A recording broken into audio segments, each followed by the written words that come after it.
Olá! Estamos aqui para mais um conteúdo sobre estrutura de dados. Hoje trataremos das estruturas de dados que são chamadas de estruturas de dados não lineares. Passamos já pelo estudo anteriormente das estruturas lineares e o fato de que o domínio do problema determina que tipo de estrutura é melhor aplicada à sua solução engloba que nós conheçamos os diferentes tipos de estruturas. Particularmente para o momento de estudo de hoje, nós estudaremos as estruturas de dados não lineares, consideradas chamadas estruturas de dados com o nome de árvores. E nesse processo, a gente vai entender um pouco melhor, né, nesse nosso segundo vídeo sobre o assunto, ah, conversando um pouco sobre os tipos de árvores existentes. E é muito bacana a gente entender que, assim como nós tínhamos nas estruturas lineares, a maneira como os nossos elementos nessas estruturas se conectam e as regras que determinam a maneira como eles podem se estar vinculados, né, se vincularem uns aos outros aí, é que vai dando nomes a essas estruturas. Então lá a gente tinha pilha, olha, o posicionamento do elemento tem que ser sempre no final. E isso já ajudava a entender, a compreender esse processo. No caso das estruturas não lineares, isso não é muito diferente.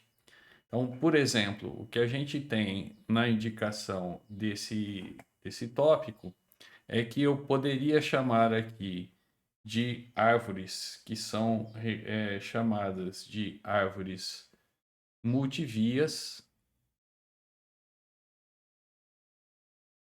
essa estrutura que nos permite colocar mais de dois vínculos aqui a um único componente. Então, retomando um exemplo que nós vimos anteriormente, se eu tivesse que representar um organograma de uma empresa, é uma situação onde eu tenho um elemento da minha estrutura se conectando a outros três elementos, de uma forma unidirecional, representando aí uma ligação no formato de hierarquia. Isso se repete para algumas outras estruturas que nós também vimos, né? É um caso parecido com o que acontece nessa outra estrutura de conexão de pessoas, e nós temos aqui também três elementos vinculados a um outro. Isso nos leva a construir uma estrutura onde a necessidade de controle de vínculos do meu elemento, que poderia ser esse aqui, poderia ser esse outro, né? A característica dele, quando eu vou construir um tipo abstrato que represente esse elemento, ele continua seguindo o nosso padrão de criação para uma estrutura abstrata de dados. Uma parte que define quais são as especificações, as propriedades que esse elemento vai ter enquanto membro da minha estrutura, e isso está representado aqui nesse campo que foi criado para a estrutura como recebimento de um valor do tipo inteiro, e eu preciso controlar para saber quem são aqueles que estão conectados a esse elemento. Ou seja, um elemento do tipo node tem conectado a ele, nesse caso, vários outros elementos, um array, então, aqui uma indicação de um conjunto de elementos também do tipo node. E isso nos permitiria criar a representação de que esse elemento em particular, por exemplo, representado aqui pelo nome de Paulo, tem um grupo de nodes conectados a ele, que seria o node com a indicação Tânia, do Jorge e da Carla. Porém, as árvores multivias não serão o primeiro objeto do nosso estudo. Nós trabalharemos com o conceito de árvore binária. E a diferenciação desse tipo de estrutura em árvore é o fato de que numa árvore binária nós temos a possibilidade de ter apenas duas conexões para cada node. Então é isso que a gente acaba vendo representado aqui. Quando um node aqui tem vinculado a ele duas conexões, uma do lado esquerdo e uma do lado direito. Então, a regra para uma árvore binária, né, é o fato de que um elemento pode ter no máximo duas conexões. Nós não vamos. Existem algumas subclassificações para os tipos binários de árvore, mas por enquanto a gente vai manter o foco nessa compreensão. E aí, isso vai mudar a minha forma de representar, né, cada um dos elementos. Eu não tenho um conjunto de elementos, eu tenho no máximo dois elementos. Então faz muito mais sentido nesse caso que a criação da minha representação tenha um tipo node, porém esse meu tipo node ele vai depender de três propriedades neste caso. Lembrando que nós vamos criar uma estrutura para estudo nesse momento e criar o código para uma estrutura de valores que serão do tipo números inteiros, e por isso a propriedade valor aqui tem justamente a indicação desse tipo de dado. Sempre é importante que a gente lembre nesse momento que para essa criação, nós só estamos precisando de um tipo de dado para representar o meu node. Só uma única propriedade, um único atributo está sendo suficiente para representá-lo. Mas neste contexto, nós precisamos sempre ter em mente que, de maneira abstrata, né, esse grupo de atributos e propriedades, eles vão ser coerentes com o domínio de problema que eu tenho para resolver.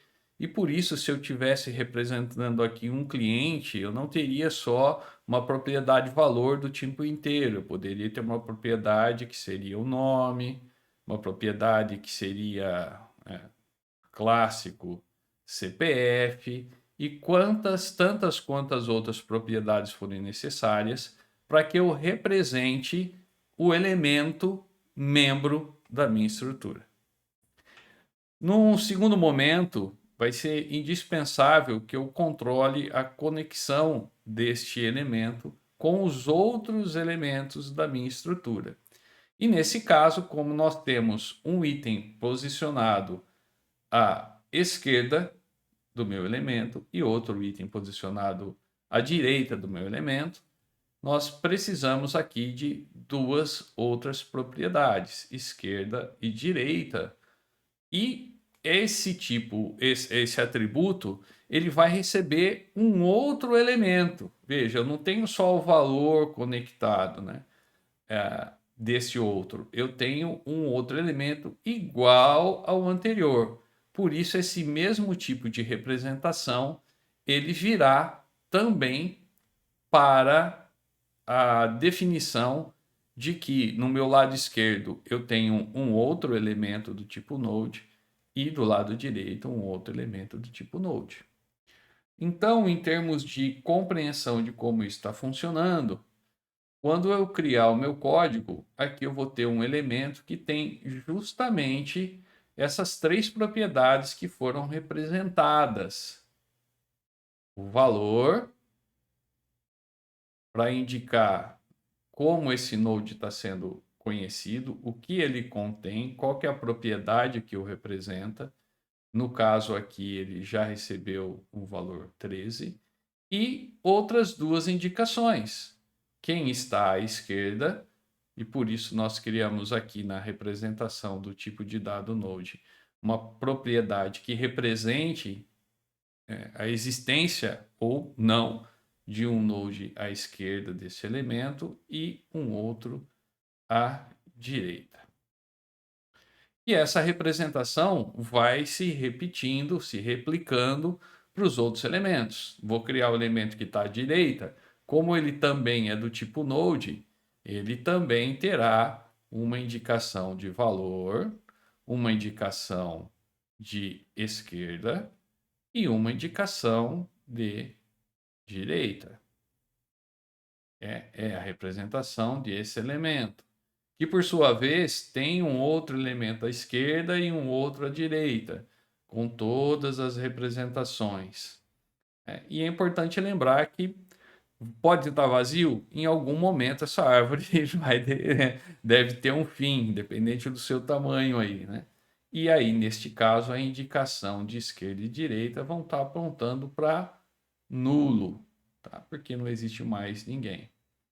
O mesmo para o lado esquerdo da árvore. No lado esquerdo eu tenho um outro node que tem a propriedade de valor, que por sua vez tem vinculado a eles um outro elemento à esquerda, um outro elemento à direita. Então, é assim que a gente consegue definir a estrutura para um elemento da minha árvore. E vamos replicando essa mesma estrutura, porque os elementos são do mesmo tipo, no caso dessa representação. E uma segunda estrutura que nós precisamos criar é o controle da estrutura, né? Porque nós ainda precisamos saber, no caso da árvore, de que ponto nós estamos tratando o vínculo desses itens. E uma forma de eu indicar para começar a ter o posicionamento do início da minha árvore é o controle de qual é o node, qual é o elemento que é a raiz da minha árvore, que é o início, onde ela se inicia. Tudo bem que na aula anterior nós vimos que o conceito de eu pensar de uma maneira fractal, de eu pensar de uma maneira de uma repetição de estruturas na árvore, ela nos ajudava a entender o conceito de subárvore e de folha. Então, se eu pensar em subárvore, nós teremos uma subárvore alocada aqui, por exemplo. E neste caso, a raiz vai ser o 15. Mas, quando eu preciso da indicação da minha árvore como um todo, pensando na árvore inteira, ela se inicia pelo meu primeiro node, que é a raiz da minha árvore como um todo, que no caso está representado aqui pelo valor 13, com as indicações de ter o 10 à esquerda e o 15 à direita.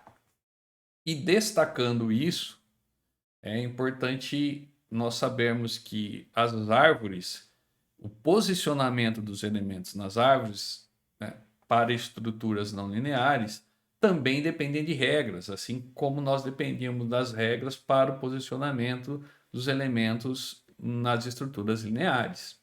A regra que nós utilizaremos aqui para a construção da nossa árvore binária é o fato de que, a partir de um elemento, que é a raiz da minha árvore, eu tenho posicionado isso para todo novo elemento que entrar na estrutura, posicionado à esquerda os elementos que têm valores menores que a raiz e os que têm valores maiores ficam à direita.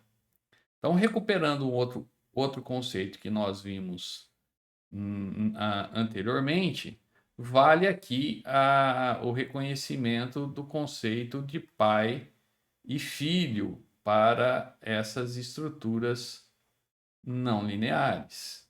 Ou seja, sempre que eu tiver um pai e for chegar um novo elemento na minha estrutura, eu preciso verificar se o valor do elemento que está chegando é menor que o pai, ele vai para o lado esquerdo. Se ele é maior que o pai, vai para o lado direito. Então, essa é uma estrutura que ajuda muito problemas onde nós temos classificação, onde nós temos pesquisa. Um outro problema que pode ser resolvido com estrutura de árvore binária são questões de decisões, onde um sim leva para um conjunto de opções e um não leva para outro conjunto de opções. Por exemplo, se eu estiver construindo um sistema especialista para detecção de algum tipo de doença, eu posso ter as perguntas representadas por uma série de sintomas, né? Ah, teve febre? Sim, então isso aloca para um grupo de decisões. Olha, teve diarreia? Não, então isso aloca para um outro caminho a ser seguido para encontrar o próximo item. Árvores binárias também são bem úteis nesse tipo, na solução desse tipo de problema. Então, voltando aqui na replicação da nossa regra, para um pai cujo valor é 10 e recebeu na entrada um novo item que chegou com o valor 5, ele é menor do que o valor do pai, então ele vai para o lado esquerdo. Já o número 11, né, ele vai identificar aqui que, olha, o valor do pai é 10 e o 11 é maior, então vai para o lado direito.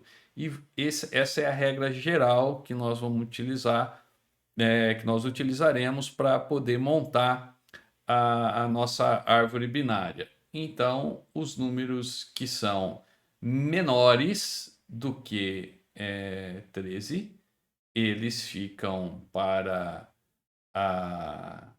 o lado esquerdo. Então, eu teria aqui 10 é menor do que 13. E os números que são maiores, por exemplo, 15 é maior, então ficaria do outro lado.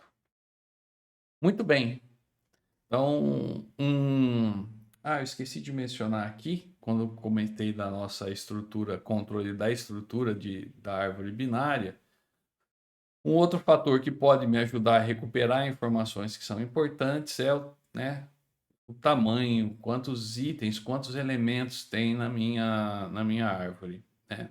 E aqui nós estamos falando de quantidade de elementos, não do grau, porque na aula anterior a gente também viu o conceito de graus, quando a gente está tratando de um elemento de estrutura de dados não linear, né? Quantas conexões esse elemento tem.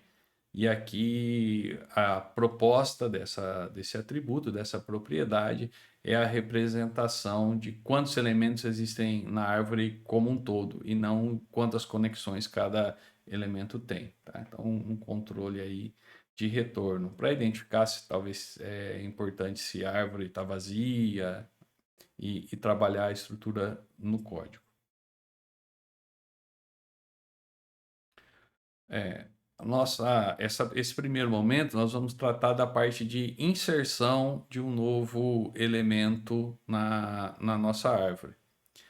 E isso depende de conhecer, né, a regra e principalmente entender os momentos possíveis de inserção de um node na rede, um novo node na rede. E essa rotina de inserção, ela pode ser representada por esse fluxograma.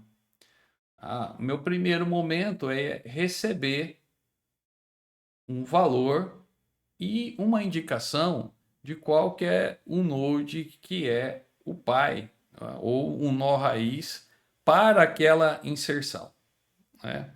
Eu tenho uma raiz que é da árvore, mas cada vez que os meus itens vão aumentando, o relacionamento, o conceito de pai vinculado ao filho, que seria um item abaixo do posicionamento anterior da árvore, pode influenciar nessa rotina. Então, a primeira identificação que nós vamos precisar fazer, a primeira indicação necessária, é a questão da existência de uma raiz já. Se a árvore já está pronta, em outras palavras, olha, já tem alguém na árvore ou esse elemento que chegou, ele é o início de de uma nova estrutura que está totalmente vazia. Eu vou até tentar colocar um, um, um, um, um item aqui para que a gente pudesse trabalhar só com uma parte desse fluxograma. Eu não estou encontrando aqui no programa agora, mas tenho certeza que em algum lugar deve existir um componente. Vamos ver se é aqui. Não é aqui. Um componente também não é aqui. Que me dá um quadradinho aqui para vocês que a gente pudesse entender. Faz um tempinho. Ah, deve ser isso aqui.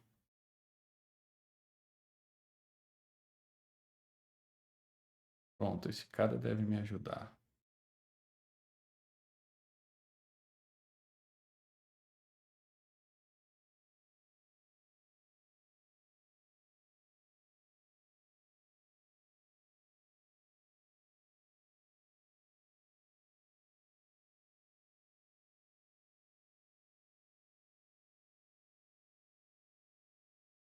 Não, não está criando. Acho que eu não vou conseguir fazer. Vamos ver se é assim. Ah, pronto. Que bom. Então, eu já ia passar vergonha. Vamos isolar essa parte do fluxograma.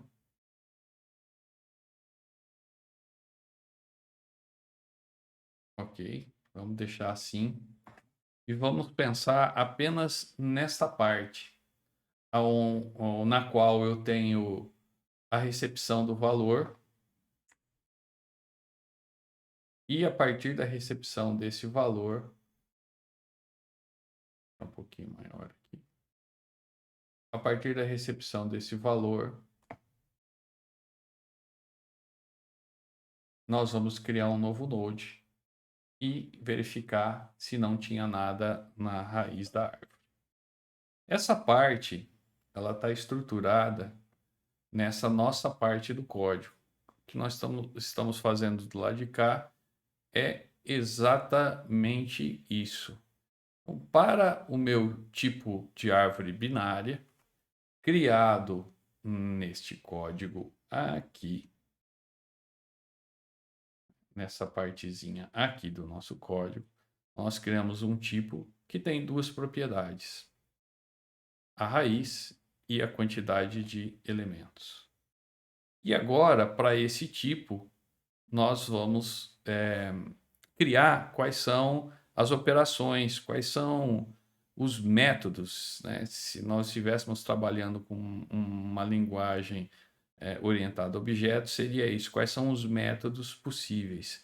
Mas, recuperando o nosso conteúdo, se lembrem que sempre uma estrutura abstrata de dados tem a possibilidade de implementar dois itens, né? Duas partes. Uma parte são os atributos e as propriedades que a representam, e a outra parte são quais são as operações que são possíveis com aquele tipo de dado. Criamos um tipo de dado abstrato chamado de árvore binária. E agora, o que é que a gente pode fazer com essa árvore? Eu posso inserir um novo item nessa árvore. Tá bom. Então, o que eu preciso para fazer o procedimento de inserção de um novo item nesta área? Eu preciso receber como parâmetro um valor. Puxa, é o valor, né? Por que eu preciso receber um item de inteiro como um valor? Porque é essencial que o elemento criado na minha estrutura receba este valor. Como é que a gente sabe disso? Porque o elemento que está presente na minha estrutura, quando nós criamos a estrutura por próprio elemento, né, cada um dos itens presentes na estrutura, ele recebeu uma propriedade valor e ela precisa ser preenchida. Assim como se nós tivéssemos criado um elemento para representar o cliente, ao invés de passar somente um valor inteiro, no caso desse elemento, seria informado qual é o nome, qual é o CPF, quais são os valores das propriedades que representam aquele elemento. Então, por conta disso, é que deste lado aqui, ao inserir um elemento na minha estrutura, eu preciso da indicação de um valor do tipo inteiro. Primeiro passo, criar este elemento. É o controle da chegada desse novo elemento.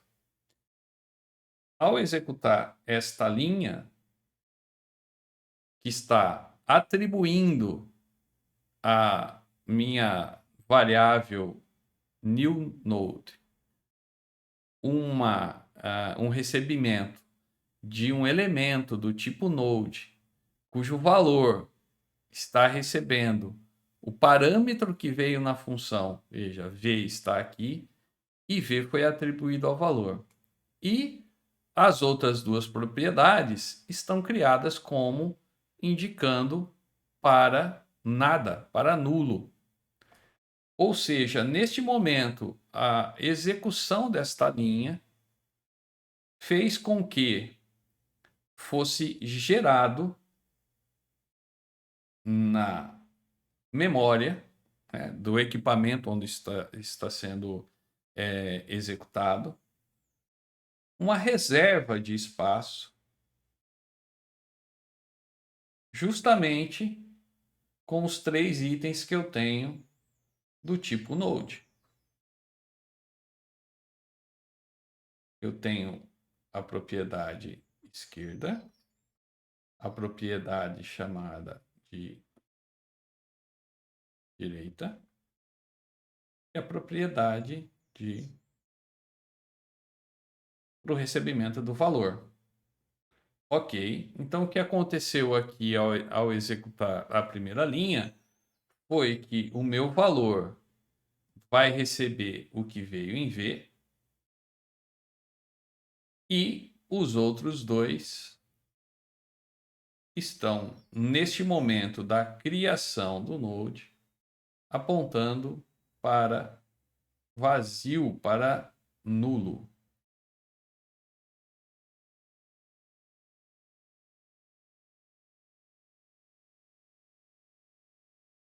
Muito bem.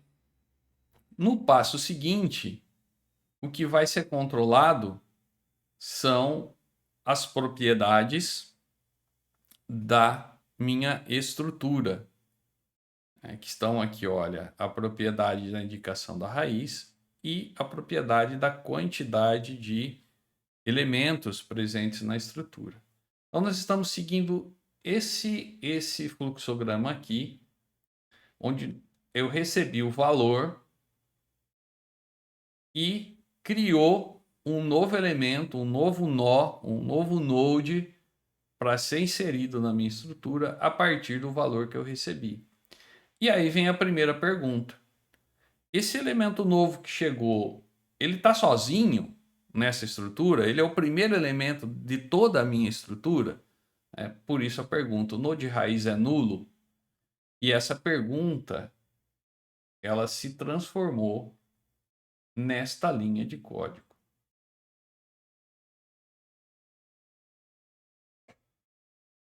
Tem alguém na raiz ou a raiz é nula?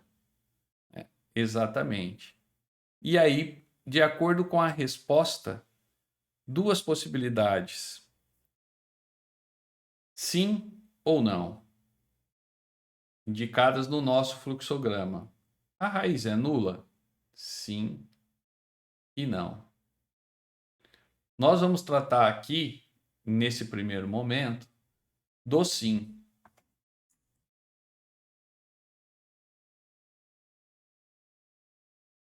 Sim, é nula. Porque é o nosso caso. Então, vamos seguir este raciocínio.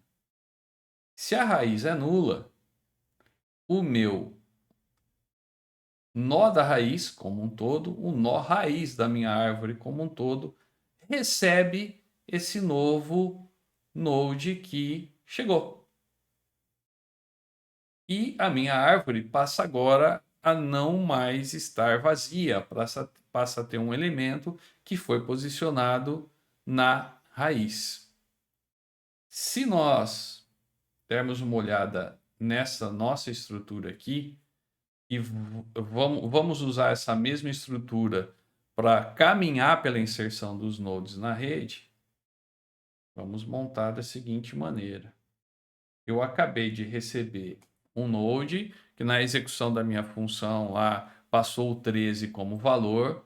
A minha árvore não existia, ela estava vazia e neste caso então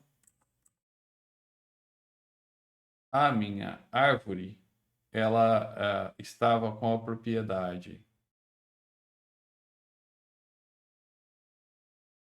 root apontando para vazio e a minha propriedade de quantidades de elemento apontando para zero. Muito bem. E eu inseri um novo node agora nessa estrutura. Ele chegou aqui com o valor 13, que foi passado na função, preenchendo a propriedade value e preenchendo a propriedade left com o valor de vazio e preenchendo a propriedade right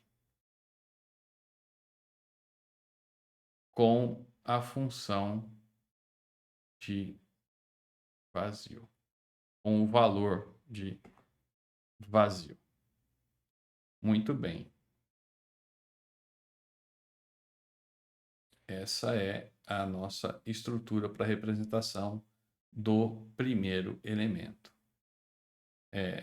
Na sequência, veja, aqui é importante que eu também perceba que, olha, o node está vazio. Então, esse novo node se tornou a raiz da árvore como nós fizemos a representação nesse item. Por isso,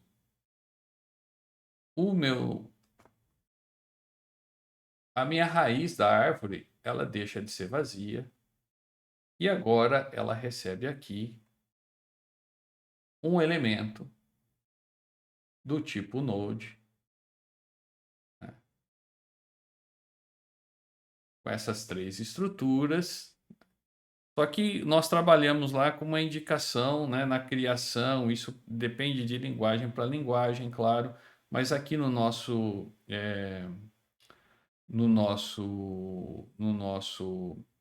exemplo,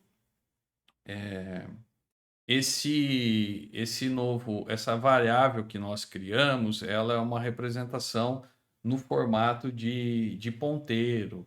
Olha aqui.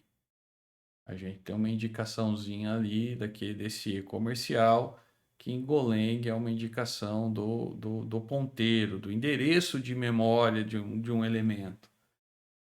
Então aqui a gente tem uma indicação desse endereço de memória. Não tem um novo valor que é copiado para lá. Nós temos uma indicação aqui de um ponteiro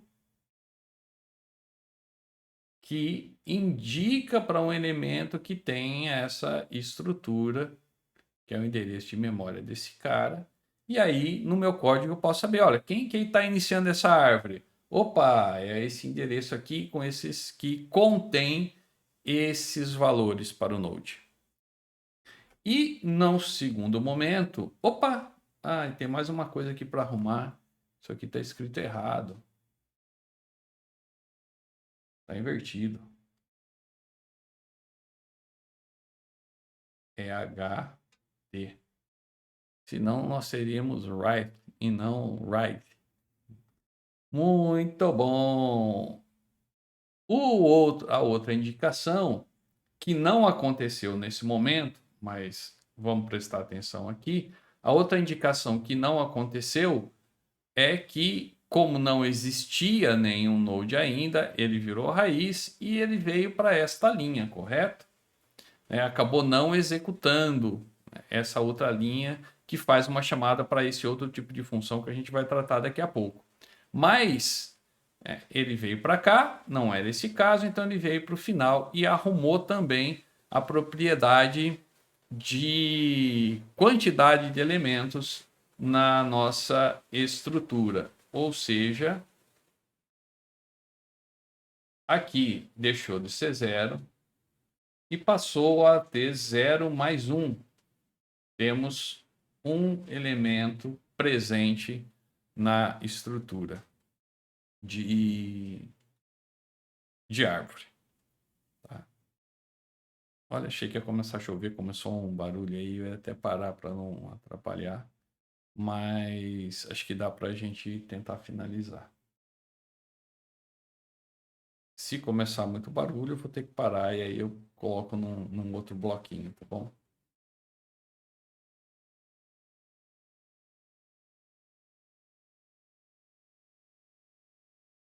Muito bem.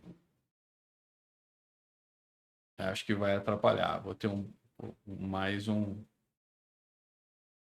barulho aqui que vai ficar no fundinho. Eu vou colocar essa parte de inserção, então, só para finalizar aqui. Esta parte de inserir um filho, que a gente vai trabalhar, inserir um filho a partir de um NodePy, que é a parte existente aqui nessa outra etapa do nosso fluxograma.